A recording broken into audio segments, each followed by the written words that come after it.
O Espiritismo é, antes de tudo, uma chave que abre as portas da compreensão profunda da vida. Codificado por Allan Kardec no século XIX, o Espiritismo não surgiu para ser uma nova religião. Ele é, na essência, uma doutrina de esclarecimento e consolo, um farol de razão e fé. Ele nos convida a entender quem somos, de onde viemos, para onde vamos e qual o propósito das dores e alegrias que vivemos. Não mais como mistérios impenetráveis, mas como peças de um plano maior e justo. Segundo os espíritos superiores, o Espiritismo é a terceira revelação divina, sucedendo Moisés e Jesus. Mas, diferentemente das anteriores, ele se apoia no raciocínio, na lógica, na observação dos fatos. A ciência estuda um mundo visível. O Espiritismo, inspirado pela ciência, estuda um mundo invisível que o sustenta. Ele investiga os fenômenos da alma, da mediunidade, da reencarnação e da lei de causa e efeito com método, seriedade e ética. Você já se perguntou por que certas dores parecem carregar um sentido oculto? Por que certos reencontros parecem atravessar o tempo? O Espiritismo responde: somos espíritos imortais vivendo experiências temporárias. A vida não começa no berço nem termina no túmulo. Ela é eterna, dinâmica, educativa. Essa revelação muda tudo. Ela nos liberta do medo da morte, nos consola nas perdas e nos chama à responsabilidade sobre nossos atos. Emmanuel afirma que o Espiritismo não veio trazer novas luzes, mas reacender as que estavam apagadas nos corações. Ele não exige fé cega, ele propõe a fé raciocinada. E essa fé, quando bem compreendida, transforma. Tira-nos da posição de vítimas da vida para nos fazer cooperadores do nosso próprio destino. Você já sentiu que algo dentro de você clama por respostas mais profundas? Que há uma sabedoria antiga querendo despertar? Talvez este seja o momento de ouvi-la. Kardec, ao codificar o Espiritismo, não trouxe ideias próprias, mas organizou ensinamentos transmitidos pelos espíritos superiores, através de médiuns sérios e comprometidos. Ele questionava, comparava, avaliava, buscando sempre a coerência com os princípios universais da lógica, da moral e da razão. Foi dessa forma que nasceram as obras fundamentais da doutrina: o Livro dos Espíritos, o Livro dos Médiuns, o Evangelho segundo o Espiritismo, o Céu e o Inferno e a Gênese. Você já teve contato com alguma dessas obras? Cada uma delas é como uma janela aberta para o infinito, uma fonte inesgotável de sabedoria. Elas não são para serem lidas com pressa, mas meditadas, refletidas, aplicadas ao cotidiano. O Espiritismo, ao unir fé e razão, não nos pede para crer, ele nos convida a entender, a examinar com liberdade e consciência. E esse convite, uma vez aceito, transforma, porque ninguém permanece o mesmo depois de perceber que é espírito imortal, filho de Deus e coautor do próprio destino. O Espiritismo é construído sobre 3 pilares: ciência, filosofia e religião. Esses 3 aspectos se entrelaçam como partes de um mesmo corpo de sabedoria. A ciência espírita investiga os fenômenos mediúnicos e espirituais com método, lógica e repetição. A filosofia propõe reflexões profundas sobre a existência, a moral e o destino da alma. E a dimensão religiosa do Espiritismo não está em rituais, mas na vivência do Evangelho de Jesus em espírito e verdade. Você sabia que o Espiritismo considera a caridade como base de toda a reforma íntima? E que, segundo os Espíritos, fora da caridade não há salvação? Isso significa que o verdadeiro espírita não é aquele que apenas estuda, mas aquele que transforma conhecimento em ação, que se esforça para melhorar, que perdoa, que serve, que ama. Allan Kardec deixou claro que o Espiritismo não possui dogmas, hierarquias inflexíveis ou sacerdócio. Ele valoriza o livre-arbítrio, a responsabilidade pessoal e a liberdade de consciência. A fé, aqui, não é imposta. É construída no coração e na razão. E quando bem alicerçada, torna-se inabalável. Joana de Ângeles nos lembra que o Espiritismo é uma doutrina de autodescobrimento. Ele nos chama a olhar para dentro, reconhecer nossas sombras e acender a luz da consciência. Você tem se permitido esse mergulho interior?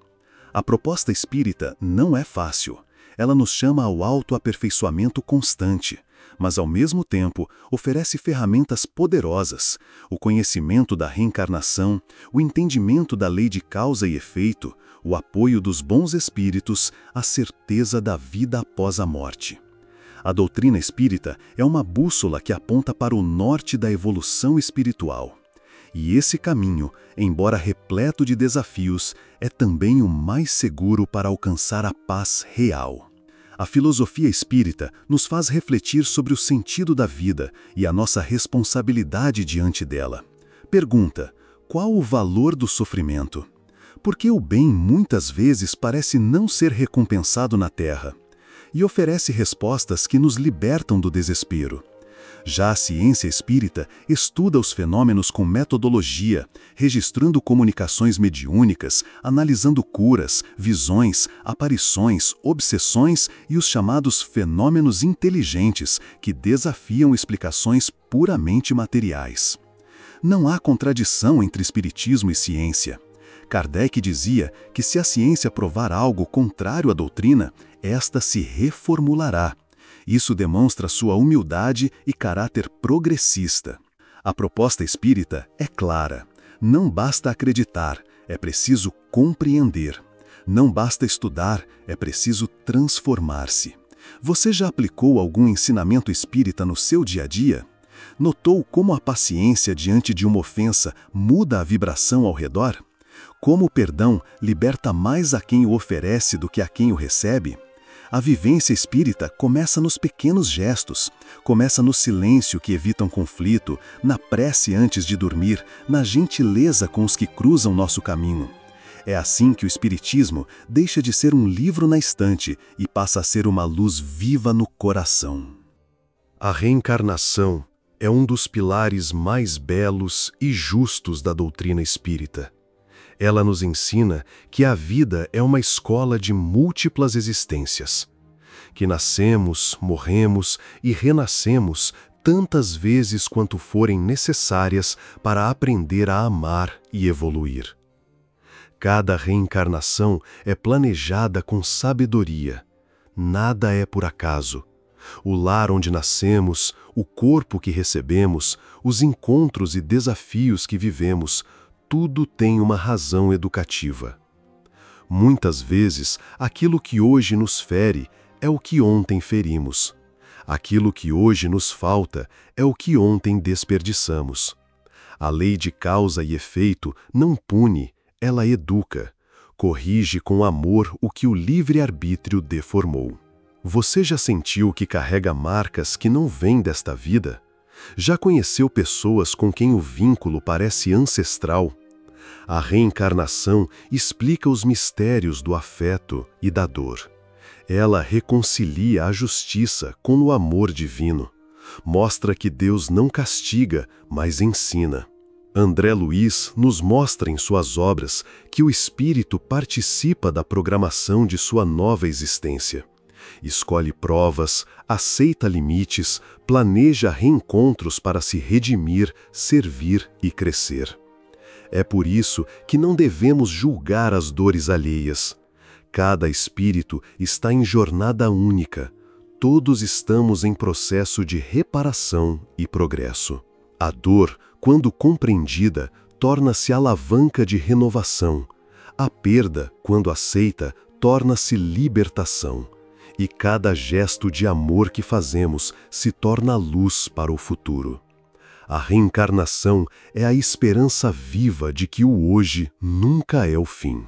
Se erramos ontem, podemos corrigir hoje, e se amarmos hoje, colheremos paz amanhã. Você tem usado seus provas como degraus ou como muros? A resposta está em como escolhe reagir. Porque mesmo a maior dor, quando iluminada pelo entendimento espírita, se transforma em bênção. Emmanuel nos recorda que cada espírito reencarnado traz em si o resultado de suas obras passadas, inscritas em sua consciência. Isso explica por que irmãos nascem em lares tão diferentes, porque uns encontram facilidades e outros enfrentam limitações desde o berço. O corpo físico é, muitas vezes, o reflexo do corpo espiritual. Doenças congênitas, tendências emocionais, aptidões naturais, tudo carrega a marca das experiências anteriores. Mas não devemos olhar isso com culpa ou condenação. Ao contrário, com coragem e lucidez, porque cada existência é uma oportunidade bendita de recomeço, um capítulo novo em nossa longa jornada evolutiva. Você já refletiu sobre o que veio aprender nesta vida? E o que precisa reparar? A dor, que antes parecia castigo, torna-se mestra. A escassez, ferramenta de valorização. As perdas, despertadores da espiritualidade. Com o olhar espírita, tudo muda. O passado é compreendido, o presente ganha sentido, o futuro se ilumina. Não estamos presos a um destino cego, somos semeadores conscientes do nosso amanhã. E mesmo diante de lutas intensas, o Espiritismo nos sustenta com a certeza de que todo sofrimento tem prazo, e todo espírito está destinado à luz. O Espiritismo nos revela que a vida não se resume ao mundo material. Existe uma realidade espiritual que nos envolve, nos influencia e nos acompanha em silêncio. A mediunidade é a ponte entre esses dois mundos. Ela permite que mensagens, orientações e consolações sejam trazidas do plano espiritual para a Terra. Todos somos médiuns em algum grau, mas alguns têm a faculdade ostensiva e precisam aprender a educá-la com estudo, disciplina e moralidade. Você sabia que muitos pensamentos que surgem em sua mente podem ser inspirações de espíritos amigos? E que os bons espíritos nos assistem constantemente, respeitando nosso livre-arbítrio? O plano espiritual não está distante. Ele se entrelaça com o nosso mundo. Lares espirituais, cidades, hospitais, escolas de preparação para reencarnes, tudo isso existe conforme descrito nas obras de André Luiz através da psicografia de Chico Xavier. A mediunidade não é espetáculo, é compromisso, e quando colocada a serviço do bem, torna-se uma bênção poderosa de auxílio e crescimento. Bezerra de Menezes nos ensina que os médiuns são instrumentos de trabalho, não de vaidade. São servidores que precisam orar, vigiar e manter o coração puro. O intercâmbio com os espíritos é algo natural, e quanto mais nos elevamos moralmente, mais sutil e segura se torna essa comunicação. A caridade é a maior proteção do médium. O estudo é seu guia, e o Evangelho sua fortaleza. Você já se sentiu tocado por uma intuição súbita, um sonho esclarecedor, uma presença acolhedora nos momentos difíceis? Talvez tenha sido a espiritualidade te abraçando, te fortalecendo e te lembrando: você nunca está só. O mundo invisível é real e seus laços com você são de amor. A mediunidade se manifesta de formas variadas. Há médiuns videntes que veem os espíritos, médiuns audientes que os ouvem, psicógrafos que escrevem sob influência espiritual e os intuitivos, cuja inspiração surge em pensamentos claros e elevados. Todas essas faculdades são naturais, não sobrenaturais, e sua finalidade principal é servir, esclarecer, consolar. Em nosso lar, André Luiz nos revela cidades espirituais organizadas, com hospitais, bibliotecas, escolas de preparação reencarnatória. A vida continua além do corpo, e com mais beleza e propósito do que imaginamos. Sabia que muitos espíritos dedicam-se inteiramente a socorrer encarnados, proteger lares, inspirar médiuns, acompanhar reuniões de estudo e oração? Eles não fazem milagres, mas agem com amor e sabedoria, respeitando nosso esforço pessoal. A mediunidade, quando bem vivida, é instrumento de elevação, mas exige vigilância, humildade e estudo contínuo. O médium não deve buscar aplauso, mas silêncio interior. Não deve exibir-se, mas servir. E mesmo quem não é médium ostensivo pode ser instrumento da luz, através da prece sincera, da palavra amiga, do exemplo cristão. Você tem cultivado sua sensibilidade espiritual? Muitas vezes, uma prece no momento certo é como um abraço do mundo invisível. O Espiritismo não é apenas uma doutrina. É um chamado à consciência desperta, um convite à transformação.